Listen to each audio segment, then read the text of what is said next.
So tell us about, I think it's a very interesting point because, of course, we in the UK, I mean, it is fascinating the kind of relationship between news between the UK and the US. So, on the one hand, for example, you have, as you say, this kind of infotainment. You've got Fox versus CNN, basically, and it's kind of crazy.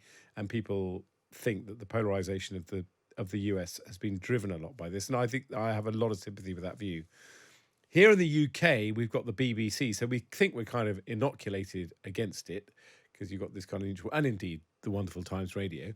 But then you have people trying to mimic Fox, so you do have kind of GB News trying to, go with kind of anti-vax conspiracy theories, etc., etc. Occasionally, I'm sure that's not the corporate view, I hasten to add. So we're trying to kind of mimic the US, which we don't, and we also obviously give the BBC a kicking regularly. So how do you see it in the US? Do you see any hope for the US? Is that a patronizing thing for me to say?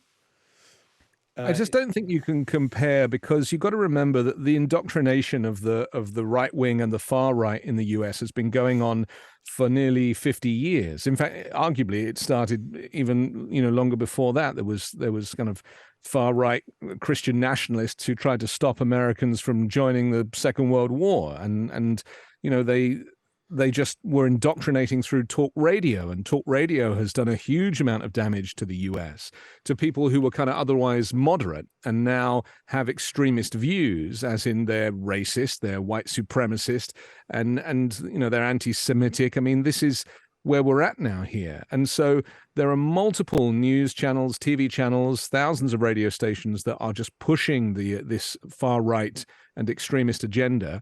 And I don't really see CNN or MSNBC as being the antidote to that, because people think that those are biased as well. And what I try to stick to is what is true and what is false. And, the BBC, who I worked for many years, you cannot tell lies. If you do, it goes through so many layers of editorial these days, but you can't make stuff up. Fox News does just make stuff up, and so does Newsmax and One America and all these other channels. They say stuff that isn't true, and that is the problem now. You end up with 70 million people voting for Donald Trump based on a lie. So I wouldn't mind if it was based in some truth, but the extreme thinking is so far from reality. It's kind of brainwashing. It's like mind control. And a lot has been written about how Americans have been brainwashed over decades. And do you think, I mean, one of the things that where I get my news now is I subscribe to quite a lot of these emails that come from some of these kind of new kind of news agencies. Do you think they are having any impact at all in terms of how news is reported in the US? Well, social media seems to be where most people are getting their news now. People are not watching the legacy networks. So even BBC News at 10 is not getting the viewers that it used to. And then over here, CBS, NBC, and ABC, the big nightly news shows, are not getting the viewers. And so people are either turning to places like, newsletters and kind of email drops, or most people get their news from Facebook, tragically. And we've seen the effect of that.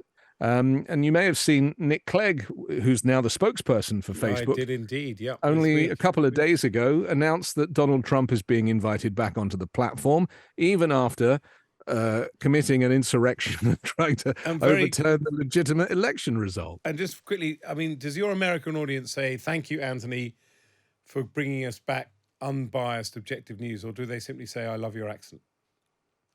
I think a bit of both. And I mean, I think I'm educated. Do you feel, I mean, it's a semi-serious question in the sense, do you feel you're now kind of pushing back at what we've just been talking about?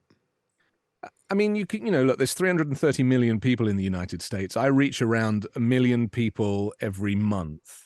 But I started with nothing, and I don't work for anybody. I work for myself. I set up 5-Minute News because I saw there was a gap in the market.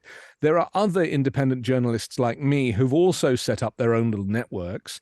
One of them that I partner with, they reach millions of people, and it's just 3 brothers, who have just had a great idea to try and salvage democracy from a country that doesn't seem to be too fussed if it loses it.